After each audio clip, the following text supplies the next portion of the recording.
رب زدني علما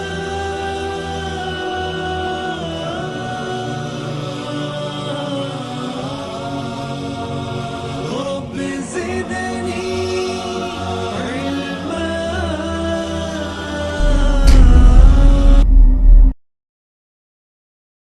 علی سے محمد المہدی تک 12 امام ہیں. اس میں بیچ کے امام جعفر صادق ہیں، چھٹے امام.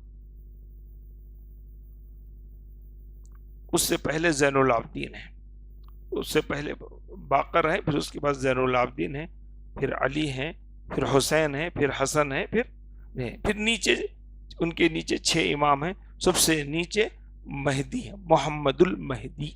یہ ان کے 12ویں امام ہیں. اور یہ اگر آج کے الفاظ کے زمانے میں بولوں گا کہ اس زمانے سے وہ غائب ہیں، کڈنیپ ہو گئے. اس زمانے سے وہ غائب ہیں. کہاں غائب ہیں نہیں معلوم. کیا عمر تھی؟ 5 سال. 255 میں وہ پیدا ہوئے، خلیفہ بنائے گئے.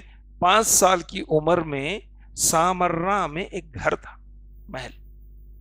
گھر کے نیچے ایک تہ خانہ تھا. وہ تہ خانے میں گئے، واپس نہیں آئے.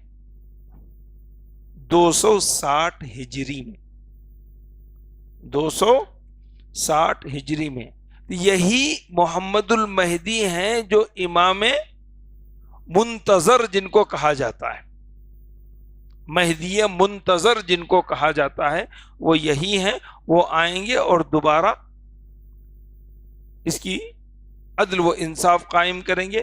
اس وقت اصل قرآن 17,000 آیتوں والا لوٹ کر آئے گا. اس وقت تک ہماری مجبوری ہے اس سے کام چلا لو. یہ ان کا عقیدہ ہے. اس عقیدے سے کتنے لوگ متفق ہو سکتے ہیں کتاب و سنت کی روشنی میں؟ کتاب و سنت کی روشنی میں کتنے لوگ اس عقیدے سے متفق ہو سکتے ہیں کہ 5 سال کا ایک بچہ غائب ہو گیا، اور ان کی کتابوں کے اندر دوسرے یہ بھی واقعات لکھے ہیں کہ وہ زندہ ہیں، ہر سال حج کرتے ہیں، اپنے ساتھ ایک قافلہ لے کر آتے ہیں، اور دنیا کے مختلف علاقوں میں وہ گھومتے پھرتے ہوئے لوگوں کی مدد بھی کرتے ہیں. یہ بھی عقیدہ ہے. اور یہ اس وقت نکل کر آئیں گے جب قیامت سے قریب ان کا ہوگا. ایک ان کے عقائد میں یہ ہے. امام کی خصوصیت کیا ہے؟ قرآن کہتا ہے انبیاء معصوم ہیں. واللہ یعصمک من الناس، اللہ آپ کو محفوظ رکھے گا، اور انبیاء کی عصمت کو محفوظ رکھا ہے. اگر انبیاء سے کسی بھی قسم کی ہلکی سی بھی غلطی ہوتی ہے تو قرآن آسمانی طور پر ان پر ایسا کیمرہ فٹ کیے ہوئے ہیں کہ بتا دیتا ہے کہ آپ کی یہ غلطی ہے. وہی پر آسمانی کیمرہ ہے. وہی کیا ہے؟ ایک آسمانی کیمرہ ہے. 24 آور رسول کے اوپر اور رسول کے اطراف کے ماحول پر رہتی ہے. تو رسول کی موجودگی میں غلطی کی تو رسول کے علم میں وہ بات آئی اور رسول خاموش نہیں رہے. رسول کی موجودگی میں عمل کیا گیا تو رسول کریم صلی اللہ علیہ وسلم نے دیکھ کر خاموشی اختیار کی، تو وہ بھی حدیث بن گئی. یہی کام ان کے پاس امام کا ہے. امام میں اور رسول میں کوئی فرق نہیں. امام میں اور رسول میں کوئی فرق نہیں ہے. امام اور رسول ایک درجے پر ہیں. تو اس لیے سارے ائمہ معصوم ہیں. اس لیے وہ علی، حسین، حسن، احمد، مہدی، عسکری اور رضا، باقر، جعفر صادق، ان سب کے ساتھ علیہم السلام کہتے ہیں، کیونکہ یہ نبیوں کے، رسولوں کے درجے پر فائز ہے. تو کہیں گے یہ علیہ السلام، حسین علیہ السلام، کیونکہ علیہ السلام صلی اللہ علیہ وسلم، یہ تعبیر قرآن نے دی ہے رسول کریم صلی اللہ علیہ وسلم کے لیے. ان اللہ و ملائکتہ یصلون علی النبی صلو علیہ وسلم تسلیما اللہم صلی علی محمد وعلی محمد بارک وسلم. یہ تعبیر ہم کو رسول کریم صلی اللہ علیہ وسلم نے دی ہے. انبیاء کے لیے علیہم السلام قرآن نے کہا ہے کہ ان پر صبح و شام سلامتی ہو. تو ان پر ہم علیہم السلام کہتے ہیں. تو یہی علیہم السلام یہ تمام ائمہ کے ساتھ کہتے ہیں، کیونکہ یہ قرآن ہے، یہ احکامات کا مجموعہ ہے، دستور حیات ہے، زندگی ہے. اس کو موجود رہتے ہوئے ہم کوئی غلطی کر رہے ہیں تو قرآن کے اندر سے آواز نہیں آتی کہ تم بیٹھ کے شراب پی رہے ہو، اس میں حلال نہیں ہے، حرام ہے بتایا گیا. تو یہ قرآن ساکت ہے، آپ پڑھیں گے تو معلوم ہوگا.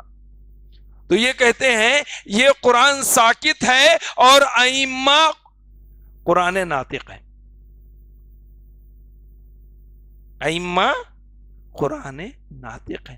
یہ تعبیر حضرت عائشہ ام المومنین رضی اللہ تعالی عنہا نے رسول کریم صلی اللہ علیہ وسلم کے لیے فرمائی تھی. کہا تھا کہ کیا تم نے قرآن نہیں پڑھا؟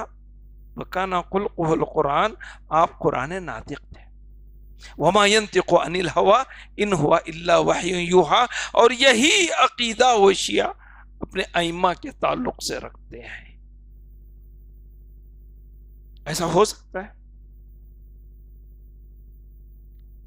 انبیاء کے علاوہ بھی کوئی معصوم ہو سکتا ہے؟ قرآن میں کوئی دلیل نہیں ہے، حدیث میں کوئی دلیل نہیں ہے، لیکن ان کے پاس ائمہ کے لیے دلیل موجود ہے. بات یہاں تک نہیں ہے، اس سے آگے ہے. بات یہاں تک نہیں ہے، اس سے آگے ہے.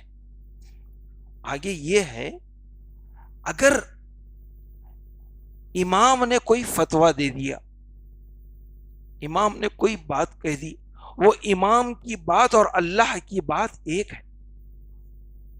وہ امام نے کہا، اللہ نے کہہ دیا، تو امام اور اللہ کا درجہ ایک ہو گیا. آپ جانتے ہیں خمینی نے جو فتویٰ دیا تھا رشدی کو قتل کرنے کے تعلق سے، ساری دنیا نے اس پر زور لگایا کہ تم یہ فتویٰ واپس لو.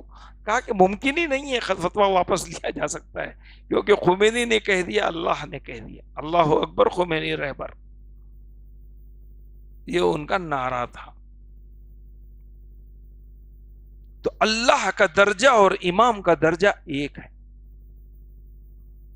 اللہ کا درجہ، امام کا درجہ ایک ہے. تو آپ کیا تصور کریں گے میرے بھائی؟ ہم رسول کو بندہ کہتے ہیں، عبدہ و رسولہ. رسول کے لیے ہم غائب کے علم کے قائل نہیں ہیں. رسول کو اللہ کے درجے پر ہم فائز نہیں کرتے. تو یہ بندے کو اللہ کے درجے پر فائز کرتے ہیں.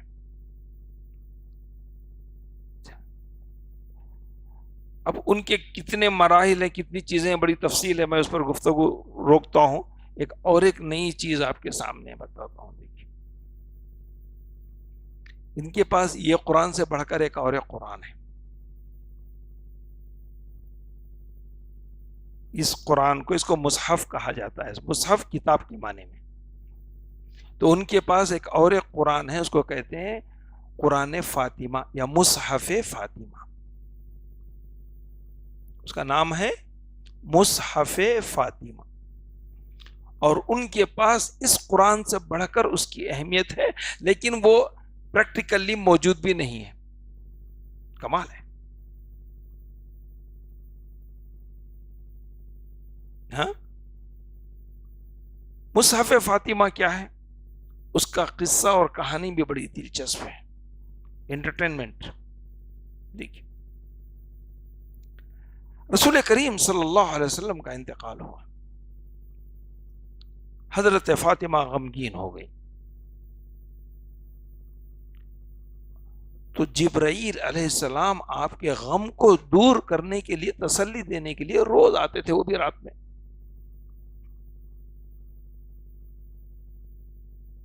غم کو دور کرنے کے لیے روز آ کر تسلی دیتے تھے، ان کو قصے کہانیاں سناتے تھے، باتیں کرتے تھے.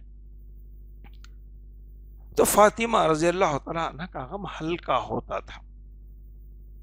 یہ سلسلہ روز جاری تھا.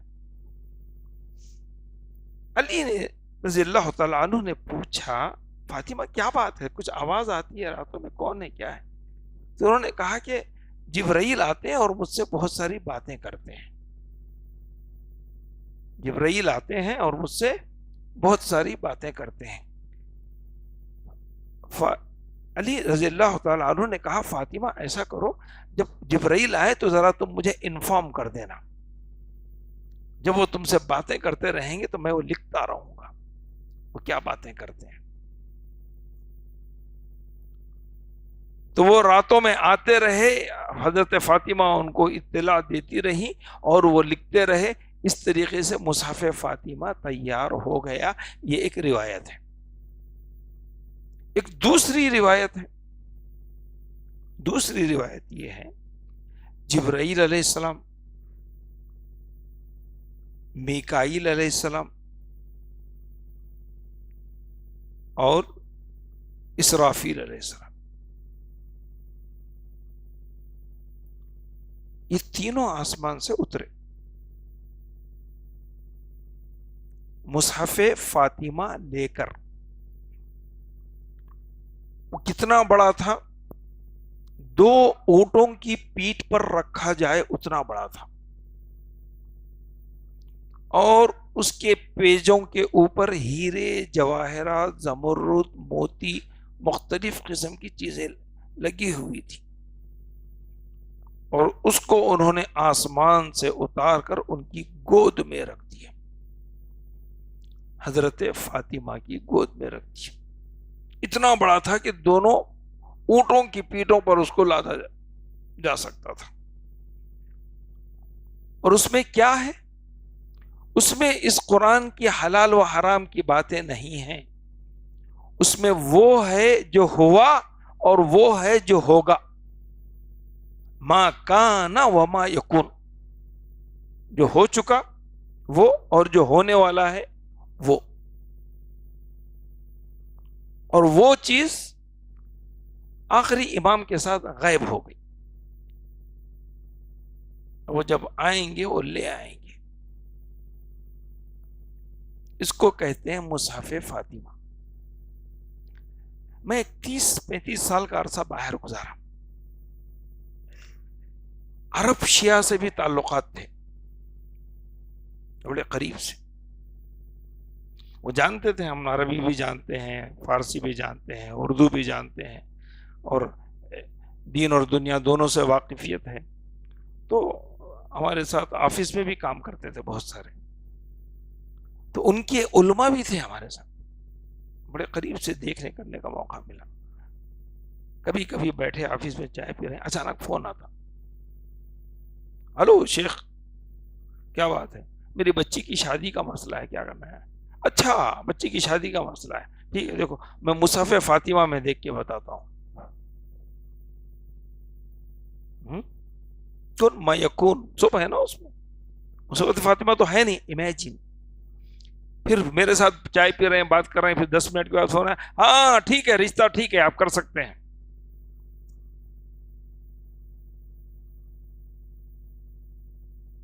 پھر ایک فون آیا, شیخ فلاں جگہ بزنس شروع کرنا ہے, اتنے لاکھ ریال لگانا ہے اس کے اندر, ابھی ذرا مسئلہ نہیں ہے, آپ ذرا دیجیے فتویٰ, مسئلہ بتائیے کیا ہے. پھر لے دیے کھانے پینے میں, اس میں سے مصروف رہے. پھر فون آیا تو بول دیے ہاں ٹھیک ہے یہ آپ بزنس لگا سکتے ہیں, اس میں فائدہ ہے. کہاں ہے لکھا ہوا؟ مصحف فاطمہ میں. مصحف فاطمہ کہاں ہے؟ ان کے اپنے خام خیال میں. دماغ میں رہا تو اچھا تھا نا, خام خیال ہے. ہاں تو یہ مصحف فاطمہ ہے. اس طریقے کا تصور وہ لوگ پال کر جی رہے ہیں. بڑی تفصیلات ہے اس کی, میں اس کے اندر اب نہیں جاؤں گا. اس سے ہٹ کر نہج البلاغہ ایک کتاب ہے. اس کتاب کی نسبت علی رضی اللہ تعالی عنہ کی طرف کی گئی. اس میں 480 خطبے ہیں, اور سلف کے بہت سارے علماء نے اس کا انکار کیا ہے. امام ذہبی نے, امام ذیلعی نے, امام انکار کر کے کہا کہ نہیں, اس میں 280 سال کے بعد لکھے ہوئے خطبات ہیں جو امام علی کی طرف منسوب کیے گئے ہیں، جس کے اندر حضرت علی کا لب و لہجہ نہیں ہے۔ حضرت علی پائے کے ادیب تھے، اور نہج البلاغہ کی اہمیت ان کے ہاں قرآن سے بڑھ کر ہے۔ اس کی طباعت قرآن سے زیادہ آف سیٹ پہ چھاپتے ہیں، ایران کے اندر دیکھیے۔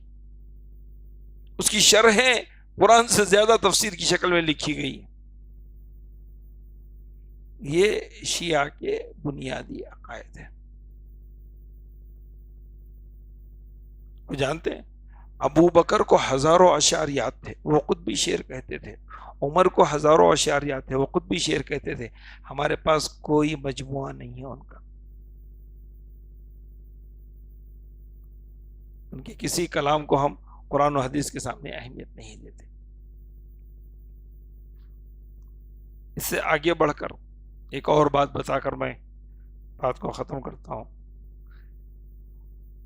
دعاؤں کی کتاب ہے صحیفہ سجادیہ کے نام سے، صحیفہ سجادیہ۔ اس میں 54 دعائیں ہیں، اور بعض کتابوں میں 52 دعائیں ہیں، اور یہ پوری دعائیں علی رضی اللہ تعالی عنہ کے واسطے سے یا حسن اور حسین کے واسطے سے ہیں۔ یہ گویا کہ دعا وہی قبول کرنے والے ہیں۔ یہ جتنے سلسلے ان کے چلتے ہیں ائمہ کے، یہ سب کے سب انہی کی طرف منسوب ہیں، اور وہی دعائیں ان کی محفلوں میں پڑھی جاتی ہیں، اور اسی کا ذکر کیا جاتا ہے، اور اسی کی محفلیں منعقد کی جاتی ہیں۔ یہ ساری زمین ناپاک ہے، اللہ ہے کہ کربلا کی مٹی آپ کے پاس ہو، اسی پہ آپ سجدہ کر سکتے ہیں۔ کیوں؟ ان کے امام کب آئیں گے؟ اس ظلم و ختم کو ختم کرنے کے لیے قیامت تک جب تک آ کے وہ انصاف قائم نہیں کریں گے، ساری زمین ظلم و فساد سے بھری ہوئی ہے۔ کربلا کی شہید جو زمین ہوئے وہی ان کے پاس مقدس ہے۔ انہوں نے قم میں بھی اپنا ایک کعبہ بنا لیا ہے، اور نجف اور کربلا مکے اور مدینے سے زیادہ محترم مقامات ہیں۔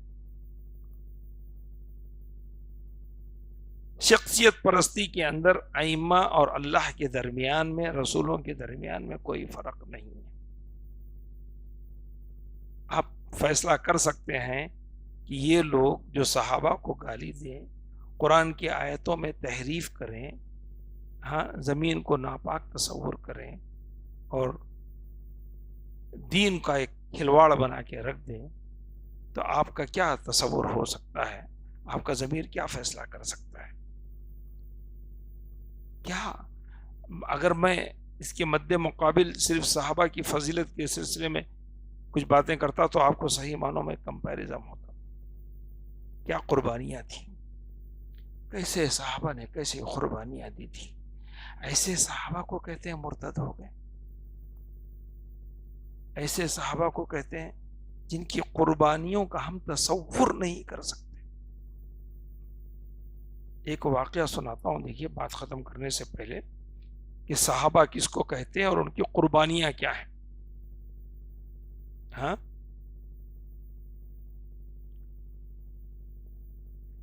ایک صحابی ہیں سعید بن عامر، سعید بن عامر، حضرت عمر رضی اللہ تعالی عنہ نے ان کو گورنر مقرر کیا ہے دمشق کا،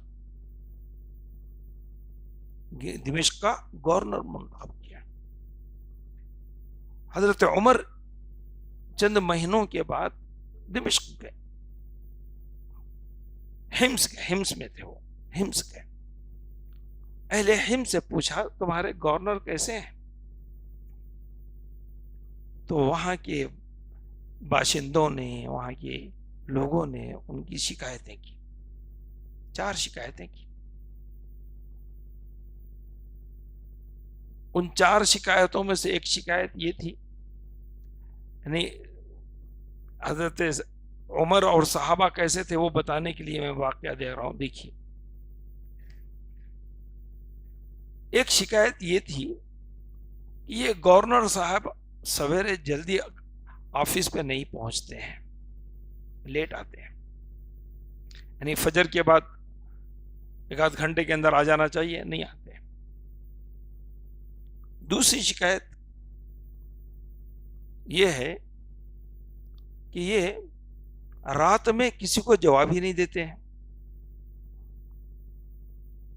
تیسری شکایت یہ ہے کہ حضرت مہینے میں ایک مرتبہ چھٹی لیتے ہیں، آفس کو نہیں آتے، کام نہیں کرتے، مہینے میں ایک بار۔ چوتھی شکایت یہ تھی کہ بیٹھے بیٹھے بے ہوش ہو جاتے ہیں۔ حضرت عمر بولتے ہیں کہ ان کی شکایتیں تو سن کے ایسا لگ رہا ہے کہ بڑی شکایتیں ہیں، کچھ نہ کچھ اس کا مسئلہ حل ہونا چاہیے، لیکن وہ دل میں دعا کرتے ہیں کہ مولا میں نے ایک نیک بندے کو بھیجا ہے، میری فراست کہیں دھوکہ نہ دے جائے، میں جس دور اندیشی کے لحاظ سے اس بندے کا انتخاب کیا ہے کہیں میری سیاست ناکام نہ ہو جائے۔ حضرت عمر سوچنے لگتے ہیں، تو حضرت عمر کہتے ہیں کہ آؤ تم لوگ سب بیٹھو، اور سعید بن عامر کو سامنے بٹھا کر پوچھتے ہیں کہ اب تم ان کے سامنے شکایت کرو، ہے حقیقت ہے۔ پوچھتے ہیں کہ بولو کیا مسئلہ ہے؟ پوچھتے ہیں کہ یہ سویرے جلدی نہیں نکلتے۔ پوچھتے ہیں سعید تمہارے بارے میں یہ کہہ رہے ہیں، کیا خیال ہے؟ صحیح ہے؟ کہا کہ امیر المومنین بات تو صحیح ہے لیکن بتانا نہیں چاہ رہا ہوں، مگر آپ پوچھ رہے ہیں، آپ امیر المومنین تو بتانا پڑے گا۔ دیکھیے میں تنہا ہوں، میری بیوی اکلوتی ہے، بیماری ہے، اب گھر کا کام کاج تو مجھے ہی کرنا پڑے گا نا، تو گھر میں روٹی پکا کر گھر کی ذمہ داریاں پوری کر کر دے کے آنے تک تو کچھ ٹائم لگے گا ہی، اس کی وجہ سے میں لیٹ آتا ہوں۔ حضرت عمر سن کر خاموش بیٹھتے ہیں، لوگ بھی سن کے منہ بند کر لیتے ہیں۔ دوسری شکایت کرتے ہیں، بھائی دوسری شکایت کیا ہے؟ بولے رات میں آتے ہی نہیں، رات میں کسی کا جواب نہیں دیتے ہیں۔ کیا سعید رات میں آپ کسی کا جواب نہیں دیتے ہیں؟ تو کہا کہ امیر المومنین جب میں گھر سے نکلتا ہوں تو عشاء تک ان لوگوں کے درمیان میں رہتا ہوں، جب دن ان کے لیے میں بنایا ہوں تو رات اللہ کے لیے بھی ہوں گا، میں رات اللہ کے لیے وقف کر دیتا ہوں، تو میں عبادت میں رہتا ہوں تو کیسے جواب دوں؟ کہتے ہیں کہ میں بولنا تو نہیں چاہتا، جب پوچھ رہے ہیں تو بتا رہا ہوں۔ اچھا تو ایک ہفتہ پھر پوچھتے ہیں کیا شکایت ہے؟ کہتے ہیں کہ مہینے میں ایک دن یہاں نوکری کو نہیں آتے، آئے بھی تو شام ہو جاتی ہے، عصر کے قریب قریب نکلتے ہیں۔ پوچھیں کیا صحیح ہے؟ بولا کہ ہاں امیر المومنین بات تو صحیح ہے، امیر المومنین مسئلہ یہ ہے کہ میں یہ جو لباس پہنا ہوا ہوں یہی لباس ہے میرے پاس، مہینے میں ایک دن دھوتا ہوں، ننگا رہتا ہوں، کسی گڑھے میں بیٹھتا ہوں، کپڑے سکتے ہیں، پھر اس کو کچھ طے وغیرہ کرتا ہوں، جفتے وغیرہ نکلتے ہیں، پھر پہن کر نکلنے تک تو شام ہو ہی جاتی ہے۔ کون ہے یہ وہ صحابی ہیں جن کو یہ کمینے کہہ رہے ہیں مرتد ہو گئے۔ چوتھا واقعہ پوچھتے ہیں کہ اور کیا شکایت ہے؟ ویسے تو اتنا سننے کے بعد بولنے کی ہمت تو نہیں تھی، کہ پھر بھی عمر پوچھتے ہیں کہ چوتھی شکایت بھی تھی نا، کیا تھی؟ بولے کہ بے ہوش ہو جاتے ہیں۔ کہا کہ امیر المومنین بات ایسی ہے کہ میں کہنا نہیں چاہتا، لیکن آپ پوچھ رہے ہیں تو میں اب تک کسی کو بتایا نہیں، پھر بتاتا ہوں۔ یہ واقعہ ہے مکے کا۔ خبیب رضی اللہ تعالی عنہ کو ان کے جسم کے ٹکڑے ٹکڑے کاٹ کاٹ کے ان کو پھانسی پہ لٹکایا گیا۔ میں کھڑے رہ کے یہ منظر دیکھ رہا ہوں، اور وہ ان سے پوچھ رہے ہیں تمہاری جگہ محمد کو لا کے کھڑا کر دیتے ہیں، تم کو چھوڑ دیتے ہیں؟ میں دیکھ رہا ہوں آنکھ سے یہ منظر، اور میں خود کافر ہوں، میں کچھ نہیں کر سکتا، آج مجھے وہ منظر یاد آتا ہے تو میں بے ہوش ہو جاتا ہوں۔ یہ ہے صحابی رسول، اور وہ ہے خبیب جو کہتے ہیں کہ میرے رسول کے پیر میں تم کانٹا چبانا چاہتے ہو، مجھے گوارا نہیں ہے، تم میری جان کے ٹکڑے ٹکڑے کر دو۔ یہ صحابہ کو کہتے ہیں مرتد ہو گئے۔ حضرت عمر جب ان کی داستان کو سنتے ہیں تو آنکھیں بھر آتی ہیں. سن لیجئے میرے بھائیوں، ان کے اس لچے لفنگے کمینے بدماش بے وقوفی کی جو دلیل ہے، قرآن ہمارے صحابہ نے کیا جواب دیا اس کا دیکھ لیجئے. خلافت میں ایک بکری عراق کے فرات کے کنارے پر ایک بھیڑیا لے کر چلے جاتا ہے تو چرواہا کہتا ہے آج عمر مر گئے، کیونکہ اس سے پہلے کسی بھیڑیے کو ہمت نہیں تھی کہ میرے ریوڑ کے اوپر وہ کسی بکری کو اچک لے. اس احساس نے حضرت عمر کی عدل نے یہ کارنامہ انجام دیا تھا، اور یہ کہتے ہیں مرتد ہو گئے. حضرت عمر ان کو 1000 دینار دیتے ہیں اور کہتے ہیں سعید اپنی ضرورتیں پوری کر لو. حضرت سعید 1000 دینار لے جا کر بیوی کے ہاتھ میں دیتے ہیں، کہتے ہیں کہ عمر نے کہا ہے کہ ضرورتیں پوری کر لو. بیوی کہتی ہے کہ گھر میں ایک نوکر لے لیں، آپ کو ذرا آرام ہوگا. سعید کہتے ہیں بیگم کوئی ہم سے زیادہ بھی مستحق ہوگا نا، ہم اس کی مدد کر دیں گے تو کیسا ہوگا. کیا خاتون تھی بھائی. کہتی ہیں کہ آپ کا یہ خیال ہے تو پہلے اس کو کیجیے. اپنے ہی خاندان کے ایک شخص کو بلا کر کہتے ہیں اتنے پیسے فلاں بیوہ کو دے دو، اتنے پیسے فلاں یتیم کو دے دو، اتنے پیسے فلاں مسکین کو دے دو، اتنے پیسے فلاں پڑوسی کو بھیج دو. چند سکے آخر میں رہ جاتے ہیں.